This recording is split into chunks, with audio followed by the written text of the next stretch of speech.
Hello and welcome to another episode of Alex's Afternoon Art Show. Today we are doing Doctor Doom as part of the Marvel vs. Capcom 2 mural. And yeah, so we're carrying on from last time where we did Anakaris.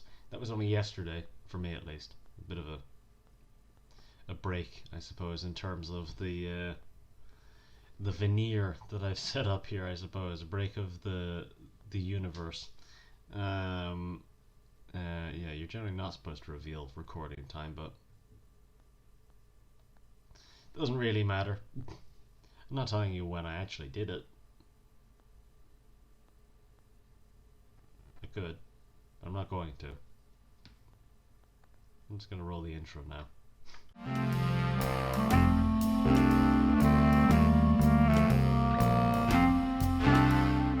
Okay, one incredibly awkward intro later, and now we're here. So, I've not added anything since last time because, as I said, I only did Anakaris yesterday, so I haven't really had much time to add more characters. And yeah, the next few of these, I think I mentioned this last time, the last few of these you shouldn't expect to see many more new base sketches. And I wonder if you might enjoy guessing which ones are which, because I just realized you can't actually see a lot of the names down here because of me. But yeah, I wonder if some might enjoy guessing some of the characters, but I mean, you can probably assume who's who within reason. But yeah, I will start removing characters who should not be visible. I mean, yeah, you can kind of see them all the time, but oh well. Yeah. Yeah, alright, let's zoom in and I'll give you a better look at Doctor Doom. Now, I might try something a little different this time, and I might zoom in to 100%, because 100% will mean that my lines will be a little cleaner. Like, if I zoom into 100%, it's not actually as bad on screen there, but like, you can see maybe some of the edges around Iceman here are a little jagged. And on Doctor Doom as well, they're a bit jagged as well. They're still going to be like that. There's a lot of roughness to the brush I use, so it's going to be like that anyways, but I might try and do it in 100% just to kind of minimize some of the messiness. It makes my life a little easier as well, so I might just go for that instead of doing what I've been doing the last few times. But yeah, I'll turn everything off, and I will just go in for this now. So I'll zoom out to about this amount so that you can see him in full page shot. But yeah, this is a typical Doctor Doom pose. I mean, what else is Doctor Doom gonna do other than stand around crossing his arms?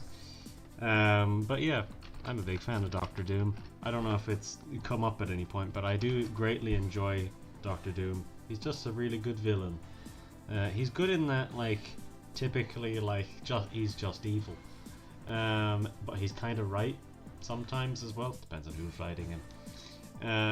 But he works in both instances. If you want to make him just pure evil, he works pretty well at that. But if you also want to make him a character who's very understandable and who is still insane but is coming from somewhere vaguely reasonable, you can make him that as well, which is something that I find really interesting. Excuse me. But yeah.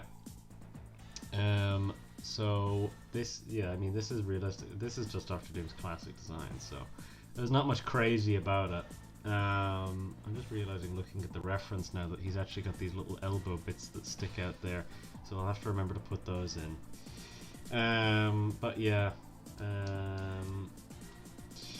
I think I will draw in 100% for the viewpoint, because this is what he's going to look like in 60%, which isn't very much zoom, to be honest. It's going to make drawing his eyes very difficult. His eyes do look quite 2D in the art here, but another thing which I just noticed, his belt is black in the art, even though in-game it's brown, and in most incarnations it's brown. I'll probably make it brown, because that's usually what it's supposed to be. Yeah, I think I'll just start now. Yeah, I'll do it 100%. We'll see how this experiment runs for us. Cause yeah, our brush is still pretty small either way, so we'll see. Anyways, I'll be back in a few minutes, I guess.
Okay, so as much as I like Doctor Doom, he is not easy to draw because of all these very different lines, and also because of the looseness of his cape and kind of tunic. It's all very heavy fabric, so there's a lot of little lines and crinkles and little folds and all this stuff. And I think drawing in 100% is actually a much better idea here. I might continue to do that from here on out. You're seeing a lot more of the kind of the roughness of the lines as I draw them in, but it makes it a little easier to see what I'm doing, I find. And since realistically it's still the same roughness to the lines, it's not going to look weird whenever we zoom out. Because even though technically this might be slightly more detailed, it won't really be that much more of a change over some of the other stuff. I'm just adding a few little lines like this just to further show how just to kind of make it seem a little bit more metallic, because you can see on the arms that just those little lines do a lot to sell the fact that it's all metal. I don't know why it works, but it does. That's all I've got. I don't know why it works, but it does. Other artists smarter than me have figured this out a long time ago, and I'm not about to argue with them. So this is how you portray metal, more or less. And I suppose I may as well briefly mention that, because metal can be a right pain to show in art of any variety, whether that be painting it or drawing it. Painting it is maybe a little easier because you can get away with using a lot more tones, and I've learned this as I've been going, because you can, and I have done a little bit of painting with Photoshop before. It's very time consuming, so I wouldn't really do a video on it, because it'd be like a 4-hour recording at least to get it done, which, yeah, not exactly the most economical on time, so not about to do that anytime soon anyways. But yeah, so with Doctor Doom, it's a case of where portraying the metal it can be difficult, but yeah, as I say, the lines do a lot to just kind of show the different way that light's hitting it. And that's really the best I can say, because as I say, with painting, it's a case where you have a lot more tones at your disposal. So you can throw in like weird little blue tones and green tones and stuff like that, and then have your harsh whites and then the silver and all these different gradients of color going along, which can make it seem a lot more metallic because of the way that color hits bright silvery metal.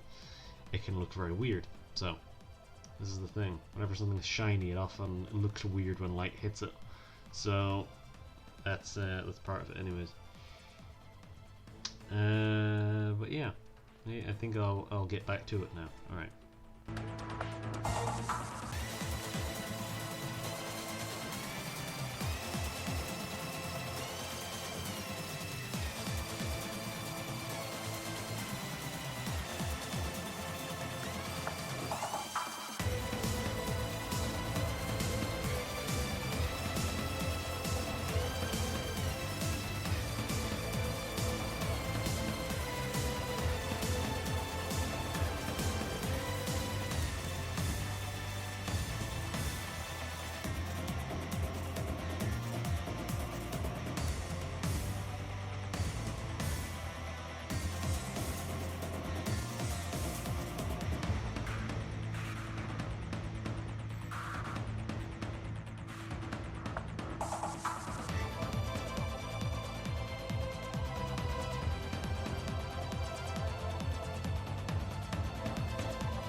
Now, after an hour and 20 minutes, that is all of Doctor Doom's details done. I decided to change the shape of his cape a little bit to have a little bit more of a curl here, so the idea is that the wind, whoops, oh, there you saw my reference, where the wind is hitting him kind of like this, so you're seeing more of like an uplift from here, so it's kind of curling out because of the way the cape is being hit.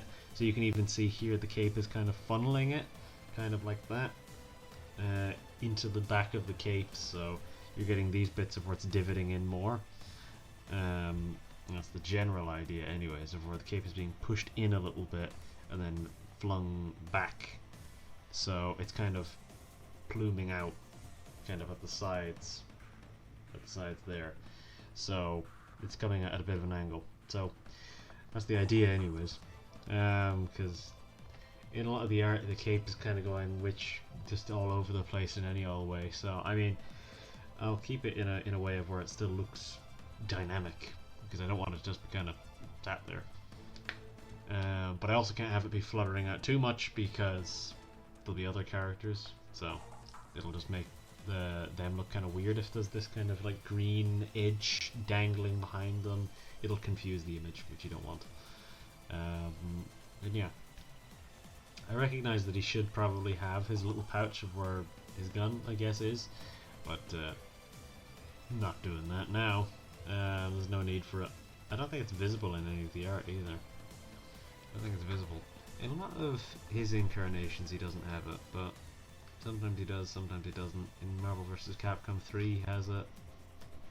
I don't think he has it in a lot of the other ones. But yeah. Anyways, I'm going to take a brief break and then we'll be back. So, you won't notice anything, but I'm taking a momentary break. Just to catch my breath, I guess. Anyways. Okay, I'm back. And I have done my details. So, now it is time for the dots. That's the next step anyways. So we'll get everything ready here.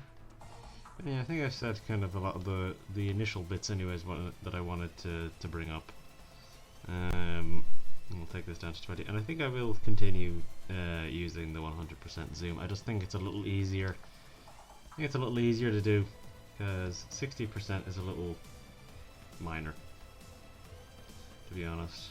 Because yeah, I mean, there's no real big difference in the kind of the lines or anything. The edges are still very dark, maybe a little thinner in areas. But I can afford to be a little bit more fine with my lines here anyways. So, anyways, I'll start moseying along. So, yeah, I need to use on the right. Okay, that makes sense. Okay. Alright, I'll start doing this.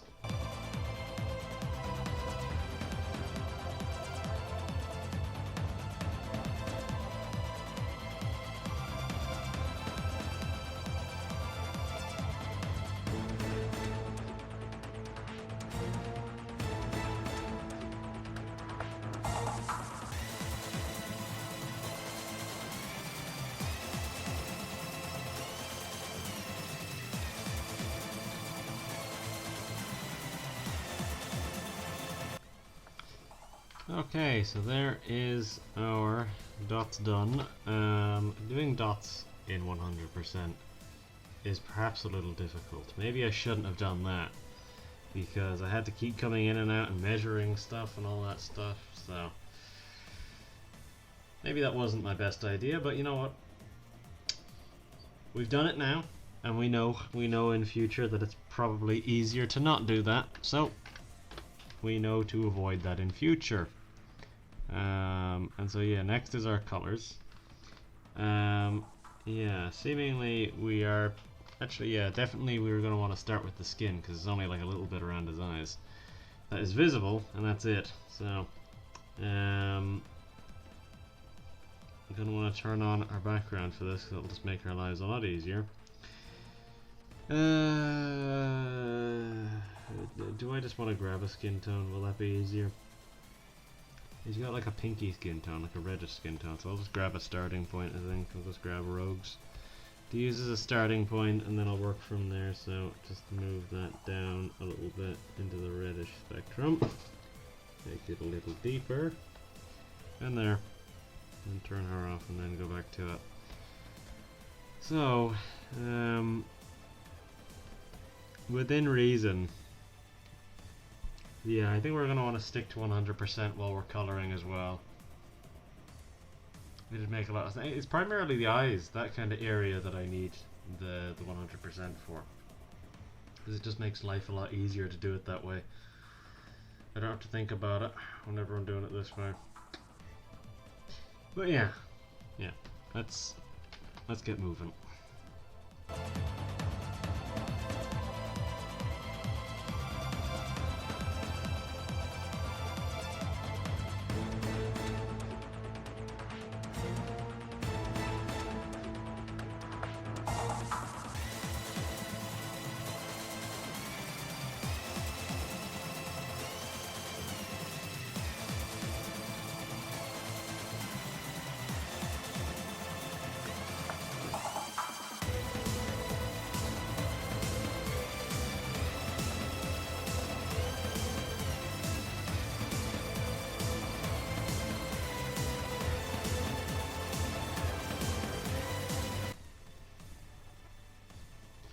Now, there are our colors.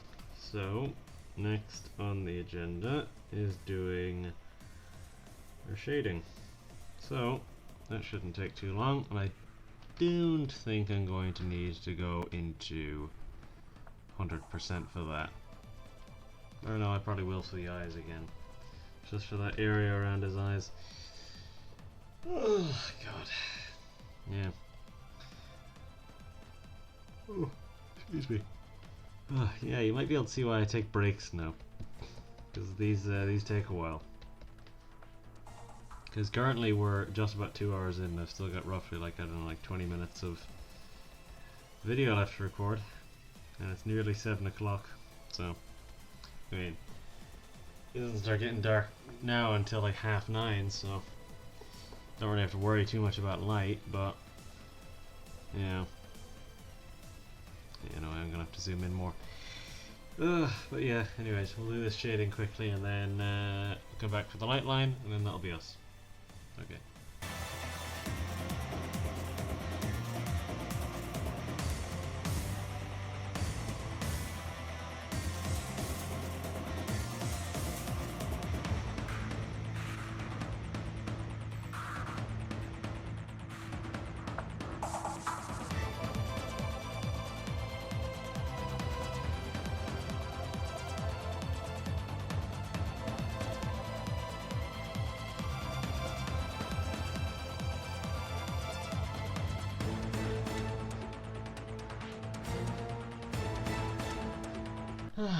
Okay, so there is our shading done.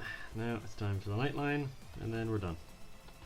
So this will be reasonably quick, I would say, because as I said before, that was a full 20 minutes. I can imagine this being maybe 5, I would hope. Because that'll be about, yeah, nearly 2.5 hour recording, which is a long one for these days. And yeah, they don't stand much of a chance of getting shorter, it seems. So yeah. Okay, I am very tired at this point because it is very hot in here. So I did do the shading on, or yeah, the light line is on the right for Rogue as well. So okay, all right, time to do this. Be back in a few minutes.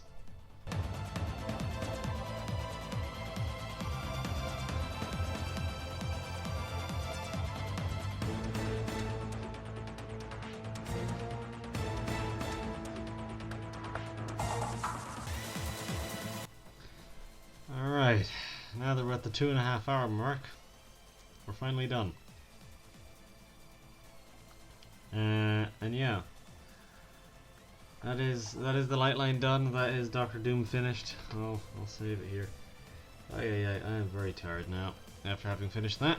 So yeah, Oh, we may as well zoom out and see what we're looking at. So, let's see. I can turn off the background. And I can slowly turn things back on. You're gonna need to wait a second before everything's visible. And we're gonna get some slowdown here, I would assume. Close this folder. Yeah, let's have a look. Let's have a look. So that's all of them there. Now we're gonna need to zoom out one more. Now that is the whole base roster of Marvel vs. Capcom 2. So from Ryu to Anakaris, from Wolverine to Doctor Doom, that is 12 characters either side. That is 24 in total of the first characters. And so next we're going into the characters that I unlocked afterwards. So next is Jin. Jin is technically the first Capcom character I unlocked, even though I unlocked Silver Samurai before then. He's the next character on the list. So that is the video. That's the base roster anyways. And as you can see, it's taken a minute to save over there, roughly around there somewhere. And yeah, it's taken its time now, because it saves reasonably fine whenever it's just one character open at a time, even though it's 1.23 gigs at this point. So roughly a character is, yeah, about 0.02? Or no, 0.03. It was at 0.2 before. It was at 1.2 whenever we started, so that's not too bad. Yeah, well, it'll probably will be going over 2 gigs anyways. But my only hope is just that it's not going to be too colossal that it's super slow, and that OBS doesn't like it either. Because today we've been fine on the encoder. The encoder hasn't fought us at all, which means there should be no dropped frames at any point. Because that happens sometimes and it's annoying. But yeah, that's the video. So I'll start signing off. So yeah, if you like the video, do what you normally do, whether that be liking or not, I don't mind. If you normally like, go for it. If you normally don't, just whether that is your preference or not, I don't mind. If it's the same deal for subscribing, subscribe if you want. If you don't want to subscribe, but if you'd like to keep watching the videos, go for it. I'd rather you subscribed, obviously, but if you don't want to, don't. And yeah, if you decide to watch the next video, I'll see you next time. So with that said, I will bid you adieu. So bye bye.